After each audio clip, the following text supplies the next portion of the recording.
Shalom sahabat Alpetra Ministry dimanapun berada sahabat Alpetra. Terima kasih ya sudah merespon video-video dari kita, tayangan-tayangan dari kita yang bisa menjadi berkat buat kita semuanya. Dan terima kasih untuk yang sudah subscribe juga turut berkomentar di dalam video-videonya. Nah, di kesempatan kali ini terima kasih nih untuk satu channel namanya Papipo ya. Itu ada di kolom komentar ya. Katanya minta tolong sama anggota ministry, maksudnya secara khusus minta tolong kepada Bapak Pendeta yang Anthony menjelaskan tentang saksi Yehova. Nah, bagaimana nanti penjelasannya ya? Kita langsung aja deh kalau gitu, sapa Bapak Pendeta yang Anthony. Shalom Om. Shalom, Tuhan diberkati semuanya, Pak Alfa dan semua sahabat Alfa Ministry. Terima kasih Om. Salam cinta Tuhan, cinta keluarga, dan jaga kesehatan. Om sehat kan Om? Puji Tuhan. Puji Tuhan.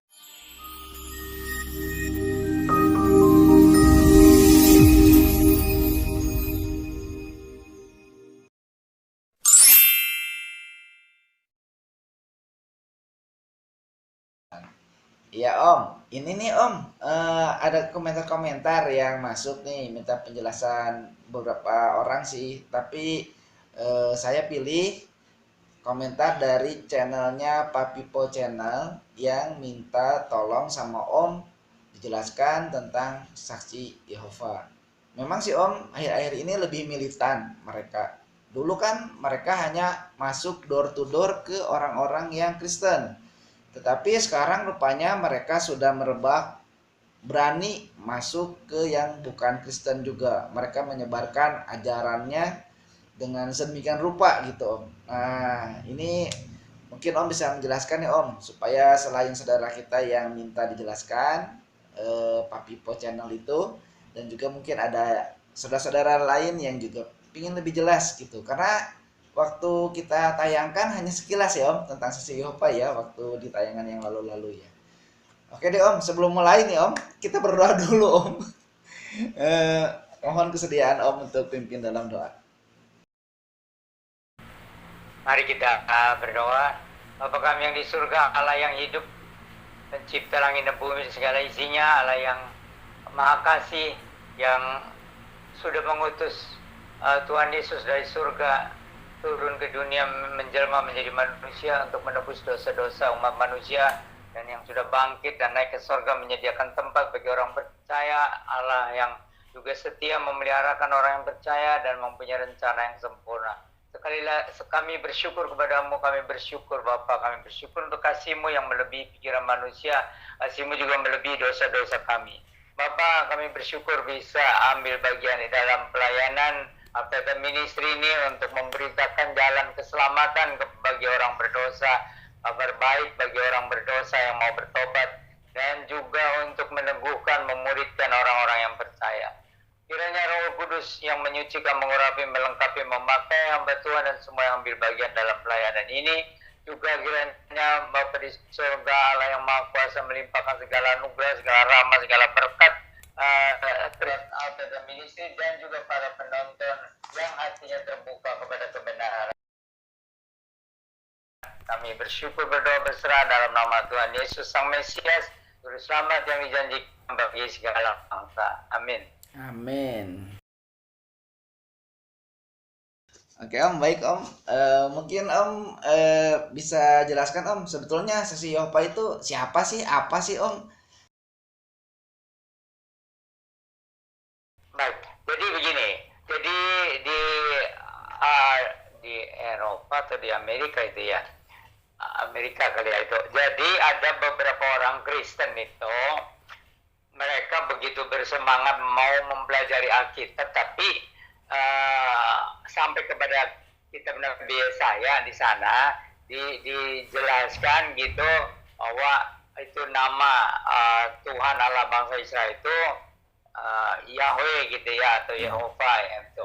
Dan katanya aku tidak akan memberikan kehormatan atau kemuliaan kepada yang lain gitu. Lalu mereka tuh berhenti di situ. Wah, kalau gitu selama ini kita kan sudah berdosa.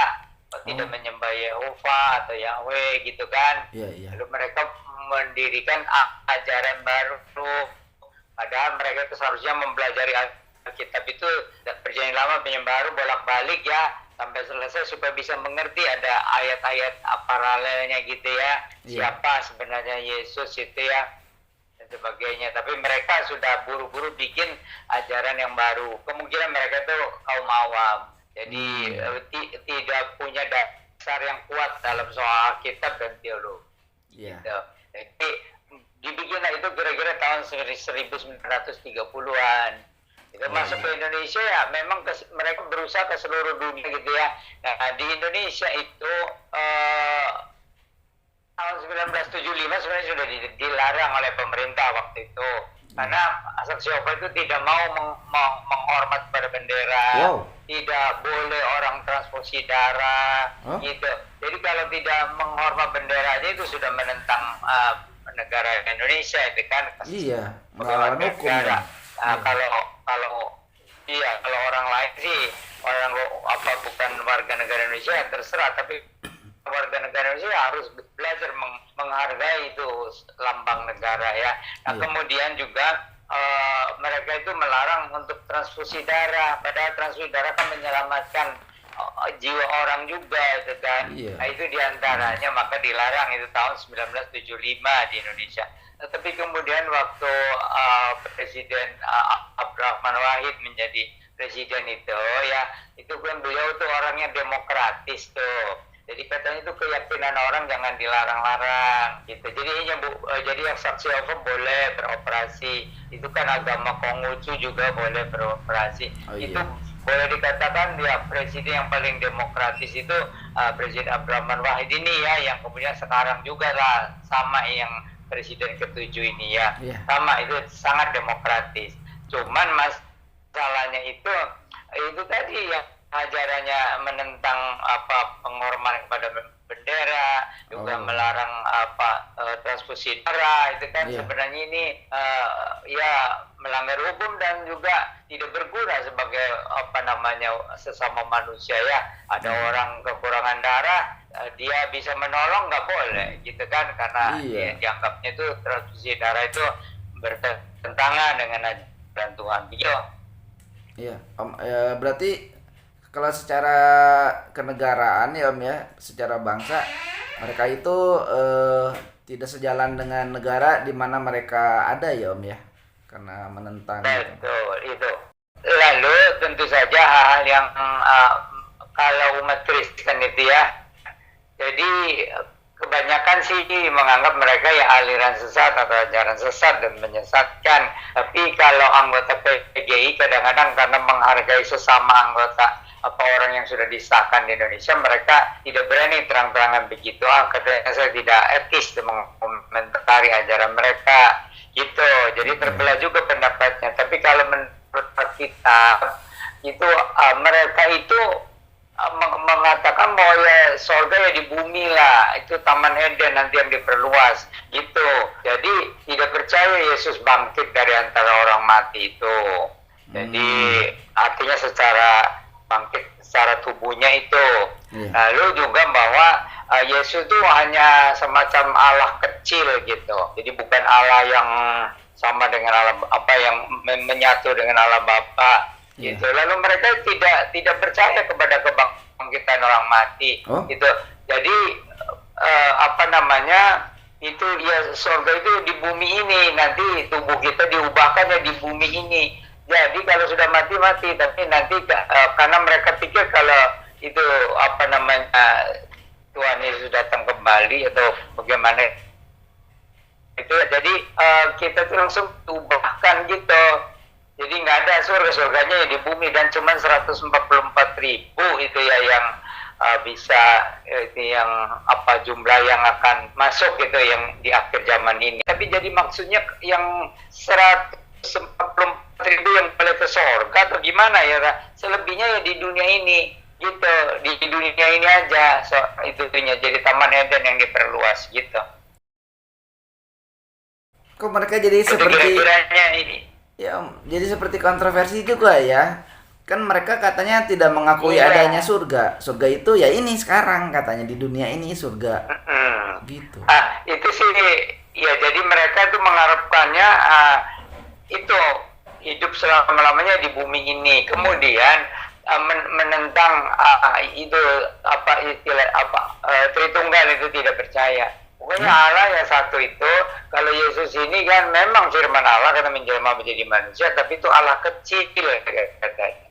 Gitu, dan Roh Kudus itu hanya semacam kekuatan aja, semacam kuasa aja. Itu jadi tidak sama. Itu jadi mengapa dianggap sesat? Itu karena itu tadi tidak memegang ajaran yang prinsipil, yang gitu prinsip dari ajaran Kristen yang sudah diterima gitu ya secara umumnya gitu. Oh iya. Jadi gitu. Jadi umat Kristen itu bisa dibingungkan oleh ajaran Yehova itu karena seolah-olah ya hanya untuk di bumi ini, surganya di bumi ini. Itu kan lagi menolak Tritunggal itu sudah berarti sesat aja. Bukan hanya istilahnya, tapi Yesus itu hanya Allah yang kecil gitu. Oh, ya jadi itu juga Om termasuk tadi Om bilang nggak percaya kebangkitan, berarti mereka juga mungkin nggak mengakui ada pengakuan iman rasuli juga ya? Enggak lah, itu jadi soal penebusan juga itu seperti nggak ada gunanya barangkali bagi mereka itu. Jadi mereka kalau berdoa tidak mau diajak sama-sama karena mereka ya samanya sama Yehova aja, begitu menyembah Yehova aja. Jadi mereka tidak tahu bahwa Yehova atau Yahweh di Perjanjian Lama itu sudah menjelma menjadi Yesus. Seperti misalnya Yesaya 40 ayat 3 dengan Matius 3 ayat 3 itu ya. Dan lagi ada ayat-ayat yang lain itu yang kemudian itu yang Yesaya 6 itu kemuliaan Yahweh itu. Nah kemudian Rasul Yohanes itu kasih tahu bahwa Nabi Yesaya sudah melihat kemuliaan Yesus, itu Yahweh itu sama dengan Yesus. Belum lagi di surat Roma itu Rasul Paulus juga mengatakan siapa yang menyeru kepada nama Yahweh diselamatkan, tapi Rasul Paulus mengajarkan siapa yang menyeru kepada nama Yesus, nama Tuhan itu Yesus. Jadi kalau bagi orang Israel oke lah kalau mereka itu saksi Yehova ya, tapi orang Kristen berjemaat ya kita saksi-saksi Yesus. Itu Kisah Para Rasul 1 ayat 8. Kalau Roh Kudus turun ke atas kamu akan menjadi saksiku, kata Tuhan Yesus. Di Yerusalem, Yudea, Samaria, sampai ke ujung bumi. Jadi kalau orang Kristen ya saksi-saksi Yesus, bukan saksi-saksi Yehova. Dan lagi, kalau ikut saksi Yehova ya berarti tidak akan mengalami hidup yang kekal. Gitu, sayang-sayang mereka aktif-aktif itu takut itu. Jadi perang Armageddon itu sudah hampir sampai, itu mereka akan binasa dalam perang Armageddon. Tapi kalau yang setia kepada Yahweh itu masuk ke dalam kerajaan 1000 tahun itu, pokoknya yang surga di bumi itu. Pendirinya itu Russell, apa itu nama itunya?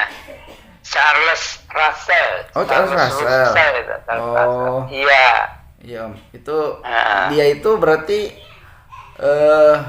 awalnya mungkin seorang Kristen biasa yang tadi dari awal Om bilang belajar Alkitab, cuma jadi kebablasan ya Om ya. Bukan kebablasan, baru sampai kitab Nabi Yesaya sudah mau bikin ajaran baru. Oh. Gitu. Tapi belum bukan kebablasan itu artinya. Jadi belum mempelajari Alkitab dengan baik, tapi itu sudah. Nah, terus itu tentang Yesus itu pertama yang Yohanes 1 ayat 1 sampai 3 itu firman itu adalah Allah, itu katanya Allah kecil. Atau kemudian di kitab Wahyu 3 ayat 14 itu ada istilah yang sulung dari semua ciptaan itu ya, yang ayat 14 itu permulaan dari ciptaan Allah. Itu terjemahannya kurang tepat. Jadi begini, dia itu kepala segala ciptaan. Itu terjemahan yang seharusnya begitu. Jadi Yesus itu sebelum menjadi manusia itu dia kepala segala ciptaan. Karena Yesus juga yang menciptakan, lalu ciptaan itu diserahkan kepada Yesus gitu sebagai Tuhan atas ciptaan. gitu. Jadi itu Wahyu 3 ayat 14 itu Iya. kepala segala ciptaan, bukan permulaan Oh. yang diciptakan. Iya, iya. Dan itu sudah berpuluh-puluh tahun itu terjemahannya. Ya namanya orang penerjemahkan maunya kan seperti ini arti ini apa namanya paralelnya dalam bahasa Indonesia begini. Tetapi itu sebenarnya itu mengandung arti teologis bahwa sulung dulu itu sulung itu di Israel itu ya asli dari Israel itu mewarisi semua warisan orang tua itu. Nah, Iya. kalau di Israel, tetapi ini jadi dikaitkan dengan ciptaan, dia itu kepala segala ciptaan gitu. Iya, berarti itu maksudnya yang dari kata arke itu ya Om ya? Kata Ya, arke di Wahyu 3:14 itu yang arke pada mulanya yang di mana yang Yohanes 1. Wahyu 3 ayat 14 Om. Itu arke. Ya. Itu jadi istilah jadi itu permulaan ya. Kalau arke itu biasanya di gimana di Yohanes juga arke permulaan. Iya. Nah, di sini ya jadi samain aja permulaan. Cuman ada arti apa namanya itu di Israel itu seperti kesulungan itu. Oh, Jadi ya, kesulungan awalnya. itu Iya. mewarisi semua yang milik bapaknya gitu. Ya, Tetapi si Yopa kan jadi kalau mau angkatnya tepat, itu. Iya, si Yopa kan angkatnya itu Om. Antara arke yang di Wahyu 3:14 itu sama protos itu kan ya Om di Yohanes ya. Ya, itu mereka. Ya, jadi itu mereka menghafalkan ayat-ayat yang sengaja dihafalkan, di-drill itu, dilatih. Iya. Ayat-ayat mana untuk menentang kealahan Yesus gitu ya.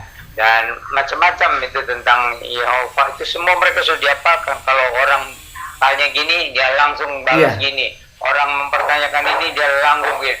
Jadi seolah-olah mereka paham ayat Alkitab.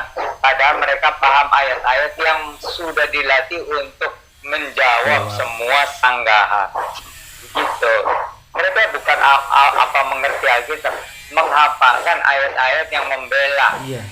ajaran saksi Yehova. Hebat mereka Om ya, bisa hafal gitu. Makanya dulu waktu waktu dulu sama teman-teman tuh berarti kita harus hafal nih, sampai ada temen yang ngapalin ayat titik komanya dia hafalin. Jadi kalau di kelas disuruh nyebutin ayat, ya betul sebut. Misalnya Yohanes 6:2 ayat 14 tanda kutip sampai gitu Om. Kata Yesus kepadanya .2 sampai gitu Om dia. Bisa juga begini ya, bisa juga begini. Menghadapi saksi Yehova kita harus menghafalkan berapa ayat, itu aja dilatih gitu. Nah, ini khusus menghadapi saksi Yehova misalnya. Kalau mau menghadapi aliran apa yang sesat-sesat itu aja. Kalau yang nggak sesat sih udahlah, jangan terlalu banyak cari musuh ya. Hanya yang sesat aja. Tapi ajaran yang benar itu kita harus bacanya Alkitab itu pelan-pelan dan secara lebih teliti gitu. Tapi itu kembali saksi Yehova itu sengaja dilatih untuk menjawab serangan terhadap ajaran mereka gitu. Oh iya Om ya. Nah saudara, merasa diberkati kan dengan obrolan kita kali ini. Makanya jangan lupa subscribe bagi Anda yang belum subscribe, dan like, share sebanyak-banyaknya. Begini, jadi hafalkan ayat-ayat yang menunjukkan bahwa Yahweh di perjanjian lama itu sudah menjelma menjadi Yesus. Itu ada yang di Matius 3 ayat 3 itu ya, ada yang di Roma 10 ayat berapa itu yang menyeru pada nama Yesus itu, dari Yoel itu. Roma 10:13 kan. Ada lagi dari Yohanes itu, Yohanes pasal 12 ayat berapa itu, dari Yesaya pasal 6 gitu. Itu tentang Yahweh itu. Belum lagi ayat-ayat yang Yesus dari lahir aja sudah bilang Allah yang Maha Kuasa, bukan Allah yang kecil, itu dari Yesaya 9 ayat 6 ya, ayat 5 dan 6 gitu. Kayak gitu. Jadi kalau mau mengapakan ayat-ayat tentang kealahan Yesus, kecuali yang diserang Yohanes 1 ayat 1 sampai 3 dan yang Wahyu 3 ayat 14 itu. Jadi jawabnya kalau yang Wahyu 3:14 itu ini menurut ahli Alkitab ini salah terjemahan gitu. Iya. Itu aja. Bukan Alkitab yang salah kan Om, terjemahannya kan yang disesuaikan gitu kan. Terjemahannya. Iya. Oke Om. Nah ini tentang surga neraka nih Om. Kan mereka tadi kan seperti ada itu ya. Kalau mati kan kemana ke surga. Tapi mereka bilang surganya di dunia. Lalu mereka nggak percaya neraka. Katanya neraka nggak ada. Nah itu berarti nggak ada hukuman dong Om untuk yang berdosa. Ya jadi hukumannya mati gitu. Berdosa itu mati ya mati gitu. Oh? Harfiah dong Om. Karena dianggap kalau neraka itu mereka ngeri gitu. Oh, mereka nggak fair Om dalam menerjemahkan dan menafsirkan kalau kayak gitu. Dalam ayat tertentu mereka harfiah, mereka dalam ayat tertentu ini. Jadi itu mereka itu bukan saja ajaran sesat yang menyesatkan, tapi mereka itu juga keras kepala seperti keledai. Jadi nggak usah debat kusir sama orang-orang saksi Yehova itu. Kalau kita debat kusir, akhirnya mereka seolah-olah menang karena mereka sudah disiapkan. Padahal orang Kristennya jarang yang disiapkan menghadapi saksi Yehova. Iya. Makanya gampangnya kalau kan. Kalau debat kusir pemenang-menang. Iya. Ya gampangnya kan suka ditekanin udahlah. Kalau kedatangan mereka suruh pergi aja gitu.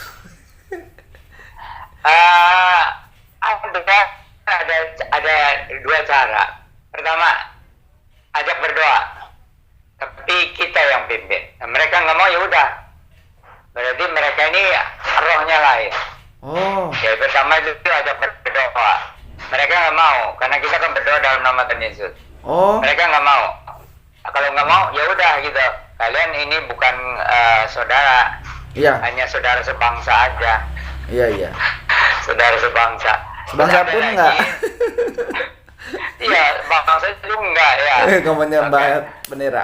Karena nggak mau menghormat bendera. Nah, yang kedua, kita dengerin dia ngomong. Kalau mereka ini berdua biasanya ya capek. Nah, sekarang giliran saya gitu. Caranya, lalu kita ajarkan jalan keselamatan. Pertama, apakah kalian ini sudah menyadari sebagai orang berdosa? Wah, langsung ke 4 langkah keselamatan. Iya. Lalu tahu nggak akibatnya?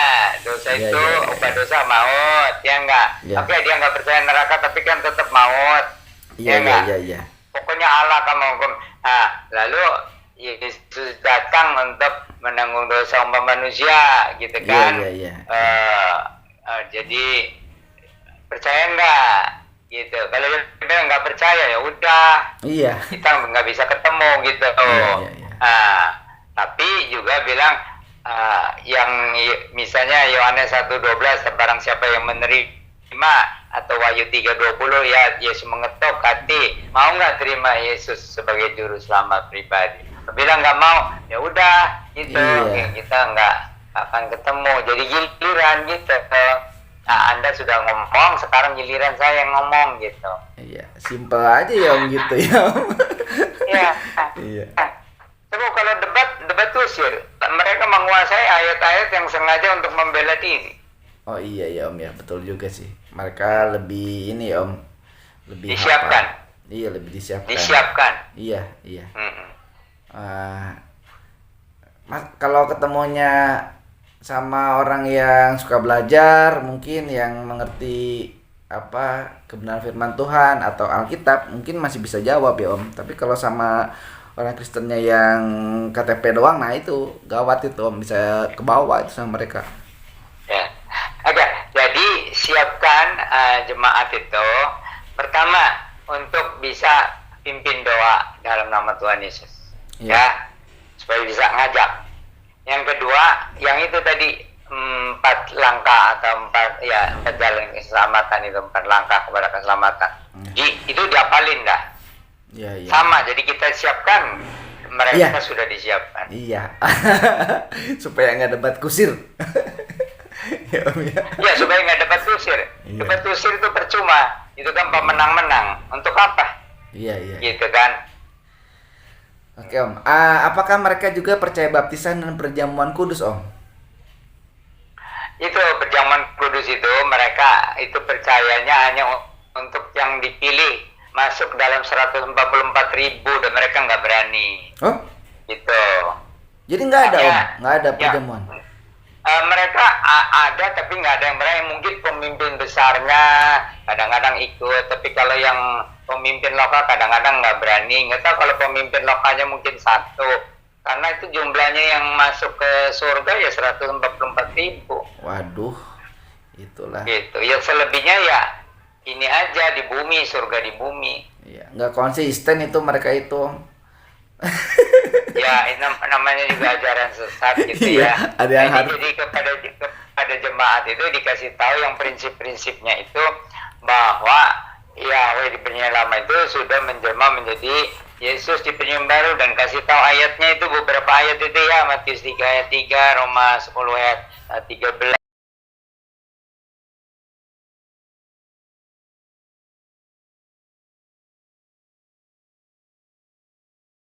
Wah, ini memang kalau bicara tentang mereka ini banyak halnya yang sebetulnya bukan Kristen ya Om ya. Bisa dikatakan gitu ya. Ah, ya, tapi kalau tadinya sudah Kristen, lahir baru, lalu jadi saksi Yehova, ini mungkin dari mereka hanya kebingungan aja. Nah, untuk itu kita kasih tahu yang misalnya Kisah Para Rasul 1 ayat 8. Iya. Suruh baca, kalau Roh Kudus turun atas kamu akan menjadi saksiku, kata Yesus. Iya. Oh, Gitu. Jadi ada berapa 4 ayat aja yang sebenarnya udah cukup. iya ya Om ya. Aduh, ini apa? Jadi kalau sama mereka itu kita mungkin dari sisi yang tadi yang dua dua cara itu yang Om ajarin juga mungkin kalau secara kenegaraan gitu ya Om ya. Secara kewawasan kebangsaan juga kita bisa menyudutkan mereka dengan mereka tidak mau mengakui bendera atau tidak mau menghargai negara gitu. Mungkin itu juga bisa dijadikan sebagai ini ya Om ya, sebagai jawaban untuk mereka gitu.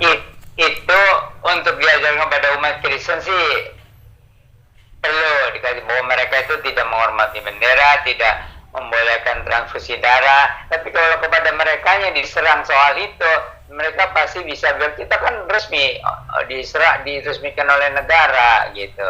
Oh iya ya Om ya. Mereka jawabnya begitu. Iya ya, susah juga ya jadinya ya Om ya, jadi nanti salah-salahan deh kenapa diresmiin gitu. Begini, kita nggak usah terlalu bingung karena begitu banyaknya ajaran sesat di dunia ini, termasuk agama yang tidak menyelamatkan dan sebagainya. Karena itu di kitab Wahyu itu ada naga yang menyemburkan ya air untuk membinasakan itu orang-orang percaya itu. Iya iya. Tetapi ditolong oleh bumi menyerap itu sebenarnya ajaran-ajaran yang menyesatkan, yang membinasakan. Tapi bersyukur kepada Tuhan, orang-orang yang tidak dipilih ya masuk ke dalam ajaran-ajaran yang tidak menyelamatkan itu. Kalau yang dipilih oleh Allah untuk diselamatkan dalam Tuhan Yesus Kristus itu tidak akan masuk kepada mereka gitu. Yakin aja. Jadi kalau orangnya masih bisa dibimbing, bimbing. Kalau orangnya tidak bisa dibimbing ya udah. Iya betul Om. Om sudah berulang kali sih mengingatkan kalau dia mau dibimbing bimbing, kalau nggak mau ya udah gitu ya Om ya, karena masih banyak yang di luar sana membutuhkan kasih Tuhan yang sejati ya Om. Memang kita tuh ya harus ada kesabaran dan kasih yang tulus kepada siapa saja. Masalahnya karena sekarang ini jumlah orang yang akan diselamatkan itu makin lama makin sisanya itu makin tidak banyak. Iya. Meskipun kalau di Indonesia diharapkan masih banyak di antara suku-suku itu yang belum banyak. Iya. Gitu. Tapi kan kita tidak lihat, oh ini orang saya ini sudah banyak yang diselamatkan, oh, barangkali nggak perlu. Ya bukan juga. juga. Iya, iya. Kita sih berusaha yang terbaik. Iya betul. Gitu, dengan kasih, dengan kesabaran, dan kasih Iya. kesempatan. Iya. Kalau tidak bisa, tidak mau dikasih kesempatan, ya udah. Maka tadi caranya, ajak doa, Iya. gitu kan? Iya. Bimbing jalan keselamatan. Iya, gituin aja ya, biar bertobat lagi. Dan itu ayat-ayat yang harus dihafalkan itu ada itu harus diingat dan nanti dituliskan itu ya, yang Matius 3:3 itu ya. Iya. Kemudian ada yang Roma 10:13 itu. Iya. Tapi dicari ayat perjanjian lamanya ya. Iya. Terus yang Yohanes 12 itu, yang Iya. dari Yesaya 6 itu. Nanti Oke. dikasih itu penting, sama satu lagi yang Kisah Para Rasul 1 ayat 8 itu ya. Iya. Terjapalkan bahwa Iya. kita ini orang Kristen ya saksi-saksi Yesus, Iya. bukan saksi-saksi Yehova. Iya. Kayak gitu. Wah, nanti ini Om ngomong kita bukan saksi Yesus. Kita saksi Yesus, bukan saksi Yehova. Wah, nanti ada komentar lagi nih, Om. Kebiasaan orang potong-potong kalau nonton. Tapi kan dikasih ayatnya. Iya, Om. Enggak, Om. Intermezzo. Intermezzo, Om. Oke, Om. Ini Om, yang penting nih, Om. Bahwa sekarang geliatnya mereka ini, Om, yang militan ya, katakanlah militan gitu, Om. Ini dikhawatirkan mengganggu kebinekaan nih, Om, katanya. Karena mereka udah berani masuk ke yang bukan Kristen. Nah, gimana nih, Om? Itu kita kan tidak bisa mengontrol mereka. Iya. Kita hanya bisa mengontrol umat Kristen. Kalau mengabarkan Injil itu yang sopan. Gitu. Kalau kepada umat agama lain pun boleh, tapi pendekatan yang sopan, bukan dengan menyerang agama lain. Gitu. Iya. Jadi kita tidak bisa mengontrol mereka. Iya. Kita bisa menyiapkan jemaat, bagaimana caranya mengabarkan Injil atau menjawab, ya itu seperti di surat Petrus itu, dengan kasih, dengan lemah lembut, menjawab dengan baik. Tetapi ada lagi yang Alfa khawatirkan kan sudah terjadi di YouTube itu, yang seperti meniru Christian Prince. Kalau Christian Prince kan orang Arab, Iya. jadi Kristen dan tinggal di Amerika, dia bebas. Tapi yang di Indonesia mau ikut-ikutan, Nah. hati-hati, itu nanti menambah kebencian. Nah, itu Om, itu maksudnya. Ini iya. Nah, tapi kan kita tidak bisa mengontrol mereka karena soal-soal sekarang kan zaman keterbukaan. Iya. Kalau keterbukaan ya semua harus dibuka gitu. Iya. Asal kata-katanya dipilih gitu kan, mestinya jangan yang memakai kata-kata penghinaan. Iya. Memang sih jadi apa ya? Tapi udah dicapnya kan mereka juga Kristen. Itu Om maksudnya. Takutnya kan jadi dicapnya semua sama nih. Padahal mereka bukan. Mereka itu saksi-saksi Yehova, bukan Kristen gitu. Iya, tapi kan tetap kita tidak bisa mengontrol mereka. Apalagi juga mereka kan bawanya Alkitab. Iya. Ini menjelaskannya ke saudara-saudara yang lain itu gimana ya, Om? Saya sendiri masih. Kenapa kita repot-repot menjelaskan kepada mereka? Kita kasih tahu aja itu ajaran sesat, udah. Oh gitu aja ya, Om ya? Iya. Iya.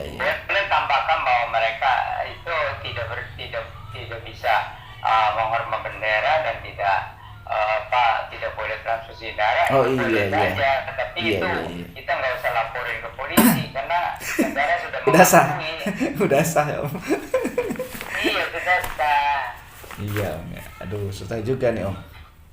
Nah, Om, untuk selanjutnya nih, Om, apakah itu mereka itu juga kan karena tadi Om bilang mereka disiapkan. Apakah mereka juga ada sekolahnya gitu, Om? Kayak kita lah ada sekolah teologinya misalnya gitu.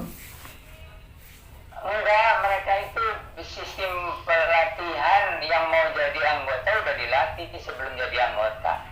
Jadi dari simpatisan itu mereka sudah punya satu set. Oh. Artinya tuh satu set pelatihan. Jadi jadi ada tahapan-tahapan. Kalau permulaan bagaimana, selanjutnya bagaimana. Jadi mereka itu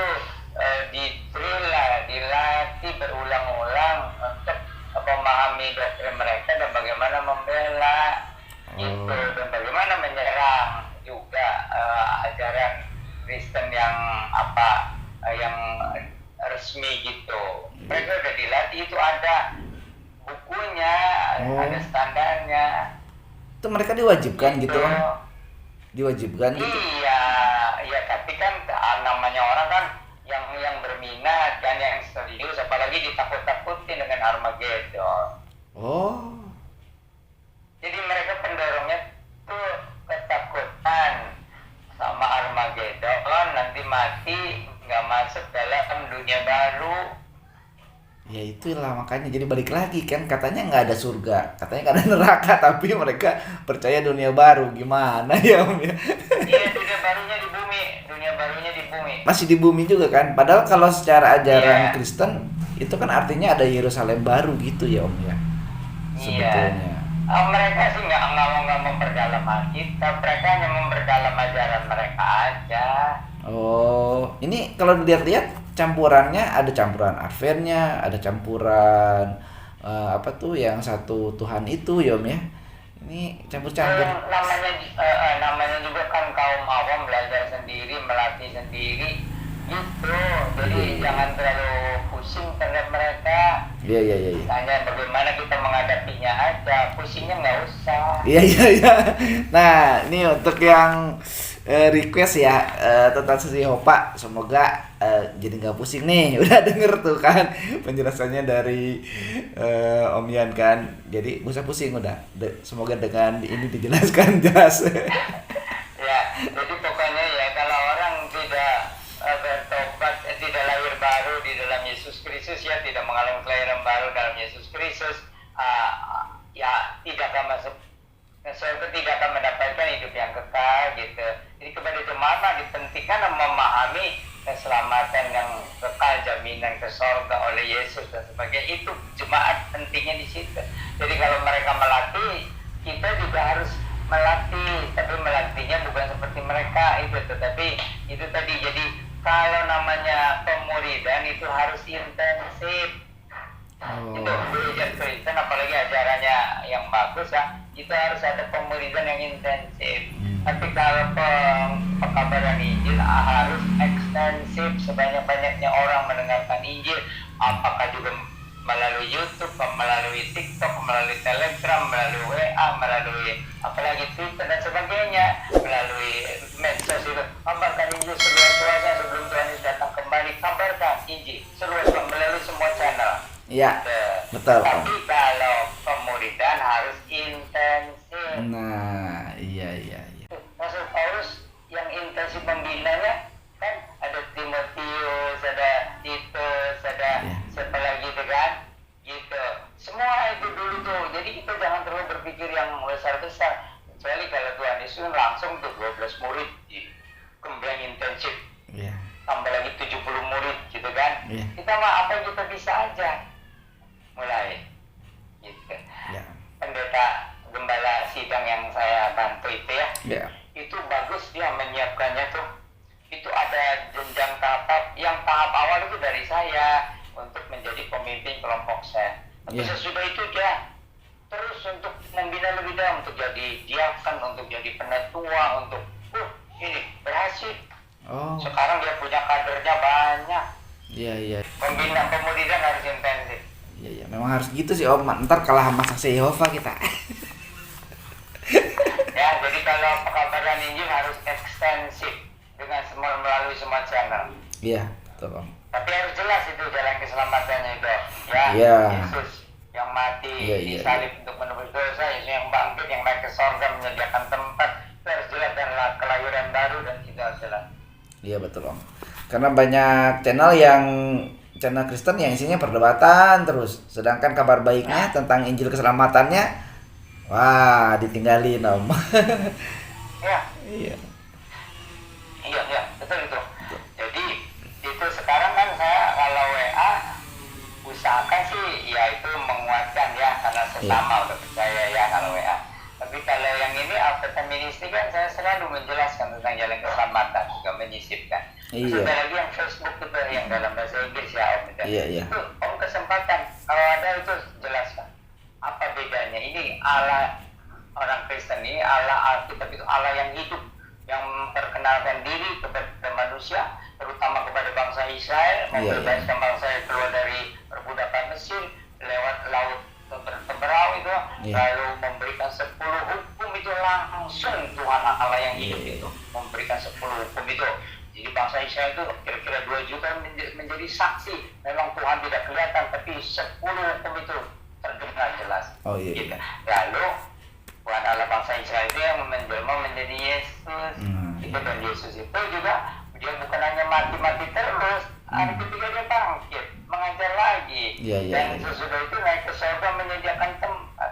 Nah itu saya sering kali itu menjelaskan kalau pada ada kesempatan supaya orang tahu apa keistimewaannya, gitu kan, soal keselamatan. Juga soal kitabnya, Om selalu menjelaskan itu tentang apa bedanya, itu kan. Pertama paling objektif kitab itu kan, melalui 40 nabi dan rasul, bukan hanya salah satu orang. Lalu juga konteks sejarahnya jelas. Lalu jalan ke surganya udah jelas dan sebagainya. Itu dari buku Om itu ada tuh yang di bagian awal. Nah ini terus ada lagi tentang apakah bisa dipercaya kitab ini. Nah gitu.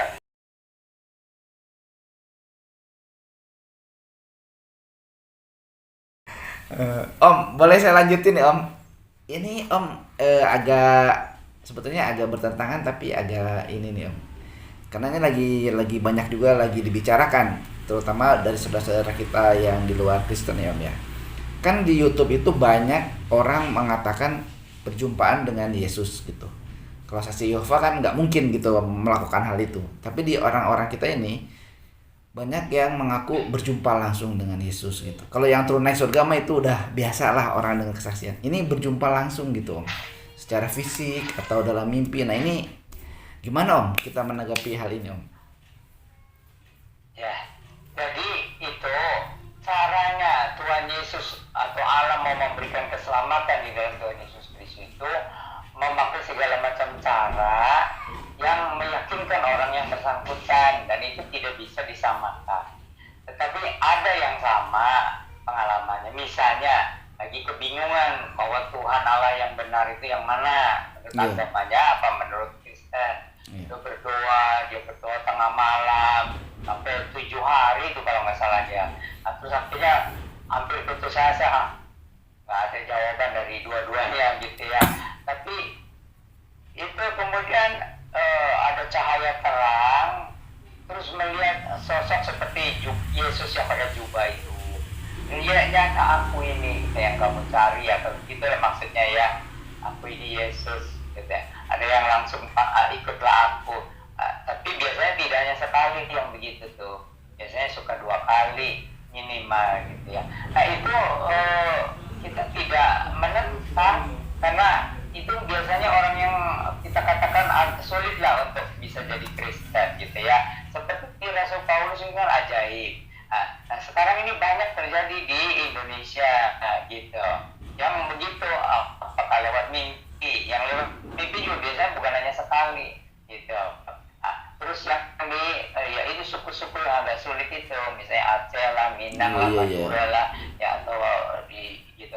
Nah kemudian yang terjadi di Timur Tengah, orang-orang Arab itu, orang-orang Arab itu aduh itu dulu tuh benci sekali kan kepada agama Kristen itu ya. Dan orang yang masuk Kristen itu harus itu tahu risikonya mati atau diancam atau disiksa dan sebagainya. Itu di Timur Tengah ada orang-orang Arab gitu ya. Tetapi dalam 20 tahun belakangan ini itu luar biasa, ada yang itu penglihatan, jadi perjumpaan dengan Tuhan Yesus begitu, perjumpaan apakah lewat mimpi atau lewat mujizat atau itu kesembuhan. Tapi kesembuhannya itu tahu karena sama Tuhan Yesus gitu. Ada yang download Alkitab dalam bahasa Arab ya. Ada mereka kan dilarang itu untuk dapat. Ada kalau dari internet siapa yang ngelarang? Jadi waktu mereka baca, mereka takjub ajaran Yesus itu, kasihilah musuhmu. Wah ini betul-betul ajaran dari Allah ini gitu. Terus ya juga waktu Yesus disalib itu, ampunilah mereka karena mereka tidak tahu apa yang mereka berbuat. Itu mereka takjub sekali gitu ya ajaran Yesus itu. Terus ada lagi yang belum lama itu katanya kalau matamu melihat gitu ya lawan jenis lalu sudah tergoda untuk berbuat, itu sudah berdosa di dalam. Wah itu kita dalam sekali ajaran Yesus itu gitu ya. Jadi macam-macam caranya gitu, cara Tuhan. Dan itu sekarang itu jutaan orang Arab yang terima Tuhan Yesus yang jadi Kristen. Kalau di Mesir sih dari abad pertama itu gereja Koptik. Iya. Tapi yang di itu Libya, Maroko, Aljazair, Tunisia, Nigeria, waduh itu, Tapi kalau Nigeria Selatan ada banyak Kristen. Tapi Nigeria Utara itu Arab itu. Ya. Iya. Tapi belakangan ini, tapi melalui penganiayaan kalau di Nigeria. Iya. Jadi kalau di Nigeria itu waktu terjadi penganiayaan, pembunuhan ya terhadap orang Kristen, gereja-gereja dibakar dan sebagainya, itu mereka melihat ada banyak kalau pendeta itu yang disaksi itu pendeta sebelum meninggal itu Tuhan Yesus ampunilah mereka. Kalimat terakhirnya selalu begitu. Orang Kristen juga banyak yang begitu sebelum meninggal itu Tuhan Yesus ampunilah mereka. Bukannya Tuhan balaslah mereka. Iya, betul. Tuhan Yesus ampunilah mereka. Akhirnya terjadi pertobatan besar-besar itu di Nigeria. Gitu. Jadi ceritanya itu perjumpaan dengan Tuhan Yesus. Tetapi yang paling sederhana berjumpa dengan Tuhan itu mengalami kelahiran baru. Iya. Sebenarnya prinsipnya berjumpa dengan Tuhan itu yang mengalami kelahiran baru. Yang prinsipnya. Jadi bukan soal caranya yang wah atau caranya yang luar biasa, bukan. Tapi dia percaya Tuhan Yesus ya itu dengan iman mengalami kelahiran baru dirubah. Itu yang prinsipnya. Sebab kalau orang bisa mengalami mujizat tapi tidak mengalami kelahiran baru, tidak akan masuk ke surga. Iya, betul.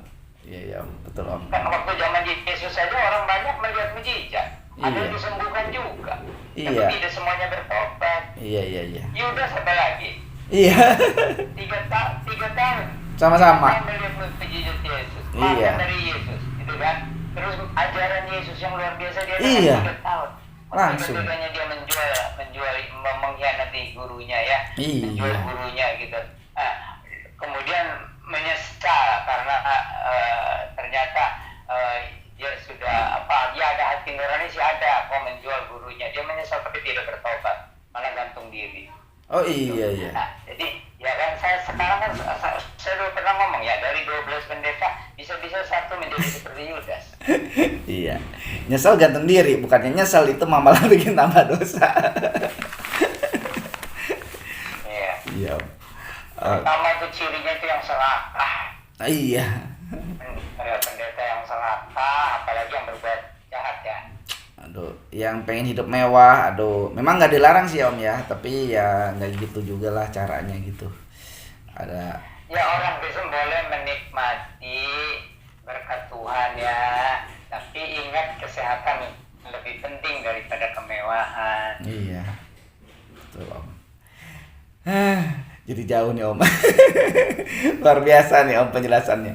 Ya memang tentang penampakan itu juga kan ada saudara kita yang merunut itu dari kisah Saulus misalnya sebelum menjadi Paulus ketemu Tuhan Yesus di jalan ke Damsyik, lalu dia melihat cahaya dan bertemu dengan Tuhan Yesus sebagai cahaya. Ada juga yang mengambil itu Om, kembali lagi jadinya seperti debat kusir kan. Kalau kita ketemu Tuhan seperti Musa kan nggak bisa ketemu karena Tuhan Allah bilang kalau ketemu muka dengan muka kan manusia mati kan, nggak bisa gitu. Nah kalau penampakan berarti kita ketemu langsung kan, itu maksudnya. Jadi kalau kita melihat wajah Allah yang di surga secara langsung itu baru mati. Kalau yang menampakkan diri itu sebenarnya firman yang seperti menjadi manusia Yesus atau firman yang menjadi Yahweh itu. Itu ya? Iya. Jadi itu sebenarnya sudah firman, sudah pengantara.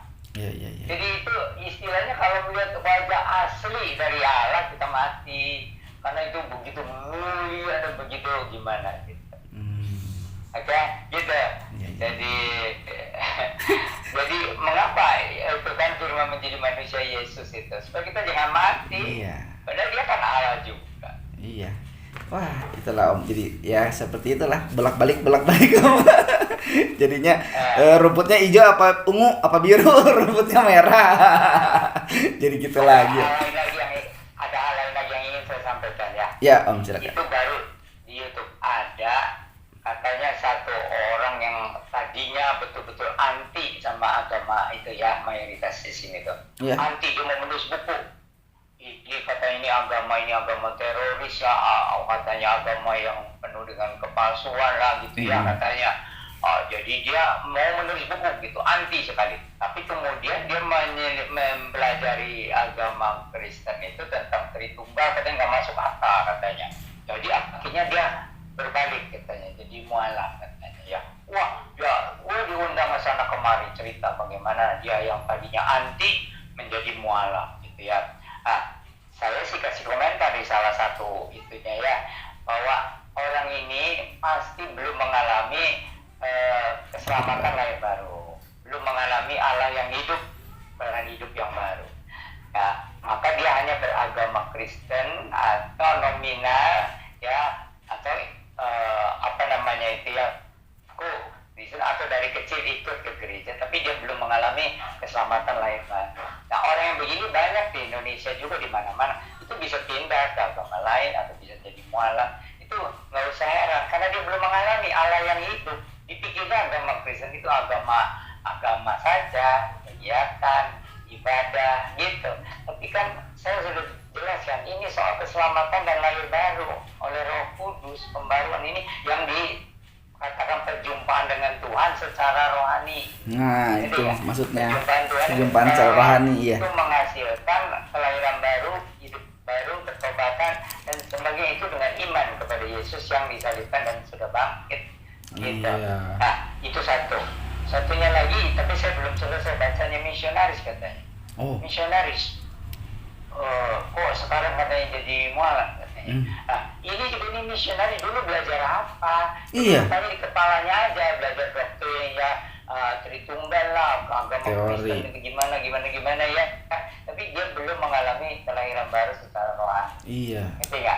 Jadi belum mengalami betapa indahnya dosa diampuni oleh Yesus yang disalibkan, yang bangkit dan yang sudah disediakan tempat di sorga. Dia belum mengalami, maka dia bisa jadi mualaf gitu. Jadi apakah misionaris, apakah pendeta, apakah orang Kristen majelis sebagainya, kalau belum mengalami kelahiran baru bisa aja jadi mualaf. Iya. Cuma mereka itu nanti akan diadilinya oleh siapa? Yesus. Nah, mereka juga percaya bahwa Yesus lah yang akan mengadili umat manusia. Tapi mengapa Yesus? Bagaimana Yesus tahu perbuatan manusia seluruh dunia, hati manusia bagaimana? Yesus, tapi mereka percaya Yesus hakim yang adil itu. Mereka akan menyesal, pasti mereka akan melihat bekas paku di itu waktu Yesus disalib. Kalau sudah melihat begini pasti menyesal mungkin selama-lamanya. Udah nggak bisa lagi. Meninggalkan, bisa lagi mau bertobat bagaimana? Mengapa meninggalkan Yesus Mesias yang dijanjikan, yang sudah menebus dosa di kayu salib, yang sudah bangkit, sudah menyediakan tempat di surga, tapi kok malah memilih orang berdosa sebagai pemimpin, gitu kan? Lalu ada lagi bahwa mengapa itu apa namanya ya, ini kan Yesus sebagai hakim yang hadir. Nah, itu yang pentingnya itu menyesal, pasti menyesal, selama-lamanya menyesal. Itu tinggalkan Yesus gitu ya, gitu. Ya itu pasti menyesal lah. Itu yang karena meninggalkan Yesus juru selamat itu. Iya. Kan? Iya. Ya, dan juga harusnya sih nggak usah gembar-gembur gitu ya Om. Kalau menurut pribadi saya sih, ya udah kalau memang kamu mau percayai sesuatu yang lain, ya udah nggak usah cerita sama orang lah. Apa dipendam aja sendiri. Duit. Oh iya Om. Diondang itu dapat uang banyak. Oh iya ya. Wah itu urusannya udah beda Om. Sebaliknya juga kadang-kadang kalau gereja yang bukan Protestan ya, yang organisasi baik, juga sama. Masuk Kristen, baru masuk Kristen udah diundang bersaksi, kasih duit banyak. Oh iya. Aduh ampun. Iya. Gawat. Itu kalau udah masalah duit ya udah Om, no comment saya Om. Ya itu Yudas lah, itu Yudas. Iya. Nah, terus ada lagi itu yang apa namanya, bagi orang Kristen itu sebenarnya jangan mau mengerti sepenuh-penuhnya tentang Tritunggal. Karena Alkitab menjelaskan sederhana, Allah, Firman dan Roh Kudus. Allah, Firman dan Roh Kudus. Firman itu yang Yesus, ya nggak? Gitu. Iya. Lalu kenapa bilang nggak masuk akal? Kan selalu Allah itu bersama-sama dengan Firman, selalu bersama-sama dengan Roh Kudus. Iya. Itu selalu kenapa mesti dipersulit? Iya. Lalu Yesus punya dua sifat Allah dan manusia. Itu bagaimana katanya? Itu tidak masuk akal. Ya, nggak usah dimasukkan ke dalam akalmu yang kecil itu. Yang apa namanya? Allah, Firman, dan Roh Kudus. Kenapa? Lalu Yesus menjelma menjadi manusia, ya jadi manusia. Gitu. Lalu sifat Allahnya kan Allah kan tidak pernah berubah. Karena dalam rupa manusia, ya manusia sejati ya lahir dari perempuan lah, dari Maria. Tapi mereka mempertanyakan, itu lagi yang suka ditanyakan, Yesus di kayu salib berdoa kepada siapa? Yesus di Taman Getsemani berdoa kepada siapa? Ini orang Kristen banyak yang nggak ngerti Tritunggal juga. Yesus waktu di Taman Getsemani itu berdoa kepada Bapa di sorga. Yesus itu Firman yang menjelma jadi manusia, berdoa kepada Bapa di sorga. Karena selama tinggal di dunia ya perlulah ada hubungan dengan Allah Bapa di sorga. Yesus di kayu salib itu dia menanggung dosa manusia ya, keturunan Adam.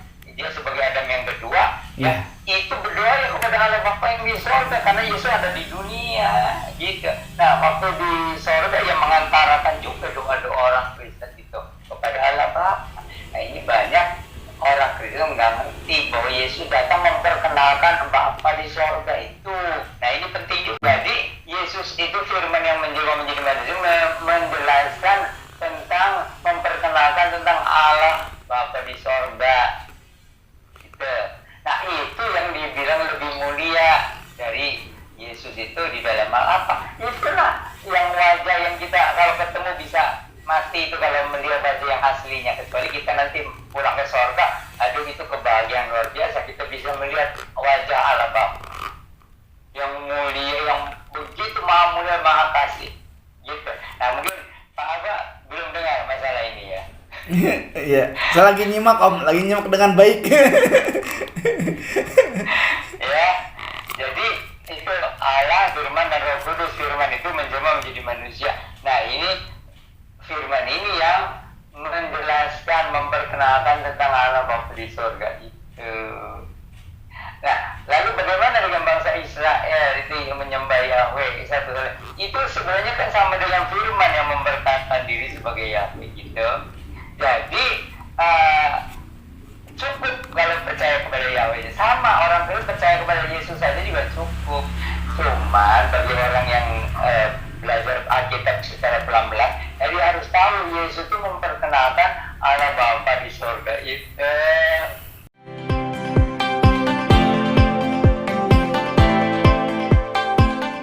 Ada 100% manusia dan 100% Allah itu, dan juga saya ngerti ketika kenapa dia berdoa kepada Bapa di surga ya, karena waktu itu dia posisinya juga secara dalam teori manusia 100% dan 100% Tuhan. Di sisi ke 100%-an manusianya dia berbicara sama Bapa. Dan Om juga udah jelaskan tadi bahwa itu sih Allah, Firman, dan Roh Kudus udah. Nanti kata Om yang lalu-lalu jadinya ada teori bilanganologi. Karena kebilangan Om. Mentoknya ke situ. Tapi tadi yang Om jelaskan juga Alfa Simak. Iya ya Om, gitu. Sesederhana itu sebetulnya. Bilangan satu yang dianggap mutlak yang nyembah bilangan itu konsep manusia. Iya. Nah, itu yang saya cerita tadi itu Yohanes 1 ayat 18. Iya, soalnya nggak usah bolak-balik. Sesederhana itu aja memahami. Iya Om, sebetulnya sederhana aja dalam hati gitu. Allah, Firman, Roh Kudus, udah jelas banget tuh. Yang bikin jadinya pusing itu teologi. Kalau orang awam sebenarnya kalau nggak kuat belajar teologi ya jangan belajar teologi, nanti gila. Iya. Maka ada sekolah teologi gitu. Nah, itu dijelaskan. Tapi karena sekarang ini kita tinggal di mayoritas ini juga banyak serangan terhadap Tritunggal. Ya udah kembali kepada Alkitab aja. Nggak usah pakai teologi-teologi yang rumit. Iya Om, itu maksudnya. Jadi terbentur kalau sama teologi nanti jadi pusing sendiri. Bisa gila. Iya. Iya. Saya kalau udah ada pertanyaan yang bikin kepala saya mau meledak, udahan. Udahan dulu. Iya, Om. Iya. Iya. Oke, Om. Baik, Om. Ini pertanyaan yang terakhir nih, Om. Saya mau tanyain sama Om. Jadi ada satu keluarga yang misalnya satunya Kristen, satunya bukan Kristen gitu. Mereka jadi berdebat, bertentangan. Ada yang sama-sama, saya katakan aja Katolik sama Protestan gitu. Di satu keluarga itu jadi ini. Nah, terus yang lucunya, Om, beda gereja, anaknya sama bapaknya, atau orang tua sama anaknya, atau suaminya sama istrinya. Masa pendetanya ngedatangin, Om? Terus bilang begini, Om. Bener nggak nih, Om? Misalnya Om datang ke saya, masa kamu di gereja saya, istri kamu di gereja sana, ntar di surga kaplingnya beda dong. Nah, gimana, Om? Itu gimana tuh, Om? Ya itu jadi pendeta ini dengan segala cara mau menambah jumlah anggota. Oh, supaya satu gitu ya. Iya. Nah, kalau soal perdebatan, namanya manusia itu kan kepalanya beda-beda, itu pikirannya. Nggak apa, berbeda pendapat nggak apa-apa. Iya. Berbeda doktrin nggak apa-apa. Yang penting yang prinsip kan sama. Iya. Makanya perlu 12 pengakuan iman rasuli tentang ajaran reformasi dan betul. tentang hanya Alkitab hanya juga di dalam Yesus gitu kan. Iya. Jadi lahir baru itu penting. Jadi kalau soal itu mah sebenarnya yang penting itu kita mari mempraktekkan kasih Yesus. Iya kan? Mempraktekkan kasih Yesus sekarang secara lebih intensitas gitu. Kalau soal perbedaan pendapat ya nggak apa-apa lah. Itu senyum-senyum aja. Biasalah ya, biasa. Atau mari kita belajar Alkitab bersama-sama. Nah, iya gitu. Dan di situ kita tidak menggurui. Iya. Sama-sama. Iya betul. Ya, dan ini dalam kesempatan ini juga nih kita mau ngajakin penonton sahabat Alpetra silahkan berkomentar ya sesuai dengan etika Kristen dan juga sesuai dengan peraturan YouTube nih, karena bukan hanya kita aja ya Om ya yang bikin peraturan. Jadi kalau tidak sesuai terus tidak ada di kolom komentarnya di video kita ya mohon maaf, itu peraturannya sudah dari sananya nggak ada. Kalau ada yang mau minta lagi request mau bahas apa silahkan tulis di kolom komentar. Kalau ada yang bertanya ya kami jawab, tapi kalau bersifat apa ya Om tidak damai ya mohon maaf, itu dari YouTube-nya juga udah nggak boleh gitu. Ya Om ya. Baik Om, mungkin Om mau menyampaikan lagi Om sebagai closing statement sebelum kita tutup. Ya itu sudah Om sampaikan bahwa kalau kita menemukan sesuatu di dalam Alkitab itu jangan cepat-cepat mau membentuk ajaran baru seperti halnya seksual seperti ya belum paham seluruh Alkitab gitu. Jadi lalu mereka menjadi saksi-saksi Yehova. Padahal kan kalau orang Kristen kan kalau Roh Kudus turun ke atas kamu akan menjadi saksiku kata Yesus kan.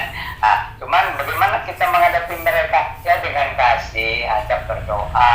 Kalau nggak mau ya udah, lalu bimbinglah untuk mengerti keselamatan. Kalau nggak mau ya udah, gitu kan. Jangan dekat kusir, gitu aja. Pasti para penonton banyak pertanyaan di kepalanya, sama saya juga lebih banyak. Tapi karena waktunya udah nggak cukup. Jadi kita harus berpisah di episode kali ini. Dan nanti episode yang mendatang pastinya akan lebih menarik lagi dan menjadi banyak berkat lagi. Baik Om, sebelum ditutup saya akan mimpin dalam doa. Bapa dalam surga, Allah yang kami kenal dalam nama Tuhan Yesus Kristus, Juru Selamat manusia dari dosa. Kami bersyukur karena anugerah-Mu melalui Roh yang Maha Kudus menolong kami semuanya, baik Om Yan maupun host, sehingga bisa melaksanakan rekaman ini demi kemuliaan nama Allah Tuhan kami Yesus Kristus. Terima kasih Tuhan, berkati para penonton yang saat ini mungkin sedang sakit. Tuhan jamah, Tuhan sembuhkan di dalam nama Tuhan Yesus. Jika ada penonton yang saat ini sedang mengalami kesulitan, Tuhan tolong jawab doa mereka dan biarlah jawaban Tuhan terjadi atas diri mereka sesuai kehendak Tuhan. Terima kasih Tuhan Yesus, terima kasih ya Allah kami, hanya di dalam nama-Mu Mesias yang dijanjikan bagi segala bangsa kami berdoa. Amin. Amin. Terima kasih Om, Tuhan Yesus memberkati. Salam cinta Tuhan, cinta keluarga, jaga kesehatan.